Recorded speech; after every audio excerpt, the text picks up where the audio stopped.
Hello everyone, welcome back to the channel. So my name is Hrithik Raj and आज बात करने वाले हैं लास्ट के ये बचे हुए दिनों को कैसे यूटिलाइज करना है इस बारे में।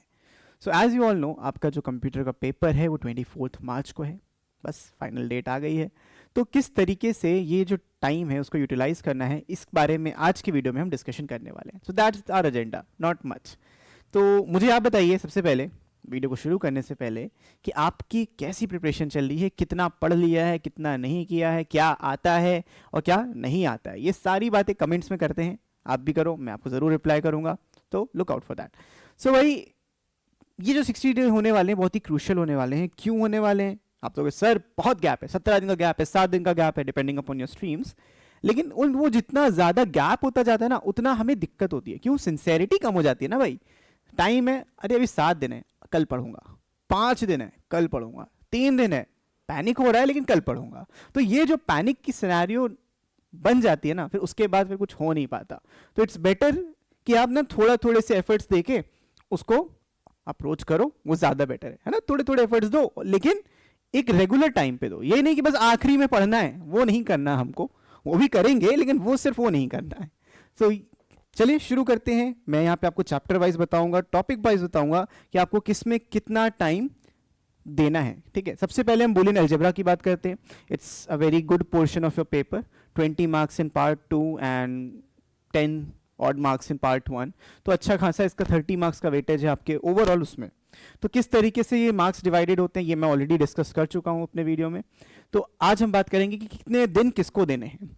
भाई सबसे इंपॉर्टेंट चीज़ है बेसिक्स, लॉज एंड पोस्टुलेट्स। ये बेसिकली क्लास 11th का रिवीजन है आपका, जो आपने पढ़ा नहीं था। भाई पढ़ लो, काम आएगा। तो लॉज एंड पोस्टुलेट्स में आपको 2 दिन लगाने हैं। बाय द वे, जो मैंने टूल लिखा है इसका मतलब है कि आप पर डे एटलीस्ट 1 घंटा दे रहे हो। तो अगर आप इसको आधा घंटा दे रहे हो तो इसको 4 मान लेना। ये नंबर ऑफ डेज मैंने लिखा है, तो डिपेंडिंग अपॉन टाइम, ये पर आवर पर डे के हिसाब से मैंने लिखा है। तो 2 घंटे में भाई बढ़िया अच्छा खासा हो जाता है। ट्रुथ टेबल पढ़ने में बहुत ज़्यादा टाइम लगता नहीं, तो मैं उसमें क्या ही टाइम लिखूँ। It hardly takes 10 minutes 15 minutes, समझ जाओगे ट्रुथ टेबल, कोई बहुत ज़्यादा बड़ी बात नहीं है। लॉजिक गेट्स में you will take some time, क्योंकि यहाँ पे लॉजिक गेट समझना मुश्किल नहीं है, बट नॉर से और नैंड से जो बेसिक लॉजिक गेट या कोई और लॉजिक गेट डिराइव करना होता है, वो थोड़ा सा ट्रिकी वाला पार्ट है इसमें। तो उसके लिए मैं आपको यहाँ पे 3 दिन का टाइम दे रहा हूँ कि 3 दिन में इसको निपटाओ। के मैप्स में मैंने आपको 5 दिन का टाइम दिया है। 5 दिन में आपको देखो सॉप के बारे में पढ़ना है, पॉज के बारे में पढ़ना है, और कैनोनिकल फॉर्म्स क्या होते हैं, नॉन कैनोनिकल फॉर्म्स क्या होते हैं, कैसे कन्वर्ट करते हैं, ऑक्टेट्स क्या होते हैं, क्वाड्स क्या होते हैं, ये सारी बातें इन 5 दिनों में आपको खत्म करनी है, plus some questions on both types of के मैप्स, सॉप पॉज दोनों वाले। अच्छा, इसके बाद आता है हाफ एडर फुल एडर। ये वाइट सर्किट्स हैं, डिजिटल सर्किट। आपको अगर लॉजिक गेट आता है उसी के बाद ही ये सीख पाओगे। तो इसकी ट्रुथ टेबल बहुत इंपॉर्टेंट है, एक्सप्रेशंस बहुत इंपॉर्टेंट है, अंडरस्टैंडिंग उससे ज़्यादा इंपॉर्टेंट है। तो हर चीज़ इसमें इंपॉर्टेंट ही इंपॉर्टेंट है। तो इसमें से तो क्वेश्चन आना ही आना, ये मैं आपको ऑलरेडी बता चुका हूँ।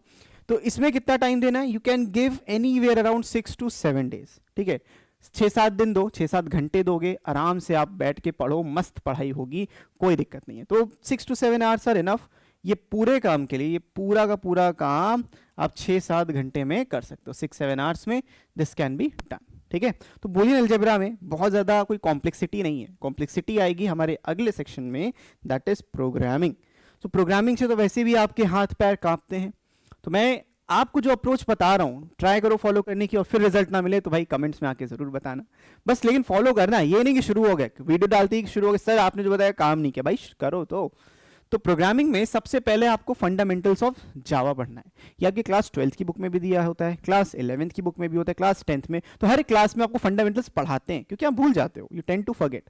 तो हमें भूलना नहीं, हमें करना है वापस। अब फंडामेंटल्स में क्या आते हैं? कीवर्ड्स क्या होते हैं, टोकन्स क्या, मतलब टोकन्स क्या होते हैं, कीवर्ड्स उसमें क्या होते हैं, ऑपरेटर्स क्या होते हैं, सेपरेटर्स क्या होते हैं, ये सारी चीजें फंडामेंटल्स में आती हैं। इफ एल्स कैसे यूज होता है, स्विच कैसे यूज होता है, होता क्या है, ब्रेक का काम क्या है, रिटर्न का काम क्या है, कंटिन्यू का काम क्या है, ऑपरेटर्स कैसे काम करते हैं, मॉडुलस का क्या काम है, डिवीजन में डिफरेंस क्या है, ये सारी चीजें हमें पढ़ना है, including for loop, while loop, everything. So that is fundamentals of Java. It takes 6 hours to complete and you are done by then. बहुत ही डिफिकल्ट नहीं है, इसको देखो, पढ़ो और करो। ठीक है, एरेज इज समवॉट थोड़ा सा ट्रिकी पार्ट है, क्योंकि इसमें जो क्वेश्चन आता है वो ऑब्जेक्ट पासिंग थ्रू मेथड के साथ आता है। अब भाई मैं आपको 3 दिन इसलिए दे रहा हूँ कि आपको एरे के जो बेसिक्स हैं वो ब्रश अप करने हैं। भाई सिलेक्शन शॉट क्या होता है, बबल शॉट क्या होता है, लीनियर सर्च, बाइनरी सर्च, ये सब चीज़ें ब्रश अप कर लोगे। उसके बाद इंसर्शन शॉट सीखोगे, क्विक शॉट, मर्ज शॉट, ये सब बाद में सीखोगे। लेकिन पहले क्या सीखना है, वो आपके क्लास 10th के प्रोग्राम्स जो आपने रट के जाके एग्जाम दे दिए थे, वो नहीं रटना नहीं है, सिर्फ आपको एक बार समझने की कोशिश करनी है। तो 3 घंटे इसके लिए काफ़ी हैं।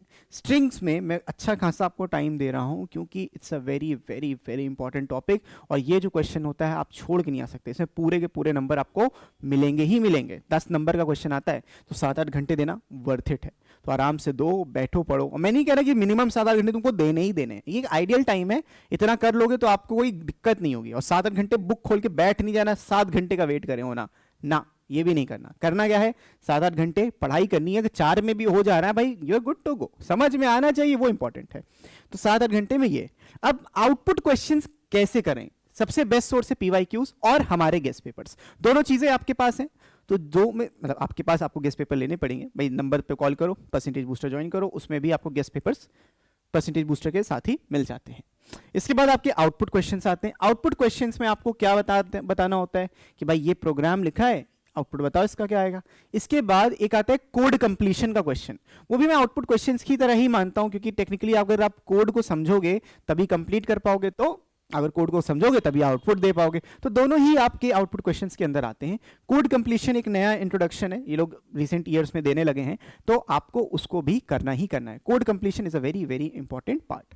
रिकर्जन क्या है, 8 दिन देने, क्योंकि इसका एक output question as I said आता ही आता है, और 10 नंबर की प्रोग्रामिंग। रिकर्जन में बहुत ही ज्यादा चीजें हैं, अगर आप इंटरनेट पे रिकर्जन सर्च करोगे बहुत सारी चीजें मिलेंगी, लेकिन एक स्ट्रक्चर्ड अप्रोच जो आईएससी हमसे पूछता है, हमें ना उस पर फोकस करना है। हर चीज रट के नहीं जाना है कि ये भी कर लेंगे, वो भी कर लेंगे, ये भी हो जाएगा। बच्चों ने जनरली ये पूछा, सर हार्ड क्वेश्चंस कराइए, और प्रैक्टिकल में देखो कैसे क्वेश्चंस आए थे। प्रैक्टिकल के लिए ही आपको हार्ड करना, ईगो पे नहीं लेना है क्वेश्चन, आपको क्वेश्चंस करने से मतलब है, आपको फंडामेंटल्स जानने से मतलब है, उस चीज को सीखो। हार्ड से हार्ड क्वेश्चन आराम से आप कर पाओगे, ठीक है।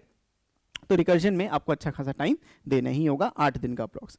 अच्छा, आउटपुट पे नहीं बताया कितना देना है, बता रहा हूं। आउटपुट में आपको रेगुलर इंटरवल्स पे करना है, तो every week, once every week, है ना, हर हफ्ते 1 घंटा आपको ये करना ही करना है आउटपुट क्वेश्चंस, क्योंकि कोड्स पे आपका हाथ भी साफ होता रहेगा, इन सब में आपको उससे क्वेश्चन से हेल्प मिलेगी ही मिलेगी। रिकर्जन 8 दिन, as I said. Object passing through method, ये वाला भी 8 से 10 दिन आप दोगे, क्योंकि थोड़ा सा कह सकते हो टेक्निकल ज्यादा हो जाता है, और यही इंपॉर्टेंट भी सबसे ज्यादा है प्रैक्टिकल सिनेरियो में भी। फिर आता है आपका डेटा स्ट्रक्चर। इन सब में अगर आप एक एक दिन भी दोगे तो भाई you are good to go. Inheritance में आप 2 दिन दे सकते हो, आप 2 घंटे दे सकते हो, स्टैक क्यू में भी 2 घंटे, बाइनरी ट्री छोटा सा 1 घंटे में, इसमें तो घंटा भी नहीं लगेगा, आधे घंटे में काम हो जाएगा, ठीक है। तो आधे दिन में या आधे घंटे में आप आराम से यहाँ पे काम कर सकते हो, ठीक है। I hope this is clear. Inheritance क्या होता है, स्टैक क्यू क्या होता है, ये चीज हम ऑलरेडी डिस्कस कर चुके हैं। इतना कर लोगे, मस्त तरीके से पेपर जाएगा बिना किसी दिक्कत के। तो भाई that's all from my side. मैं मिलता हूं आपसे नेक्स्ट वीडियो में, तब तक के लिए keep practicing, keep learning, take care and bye bye.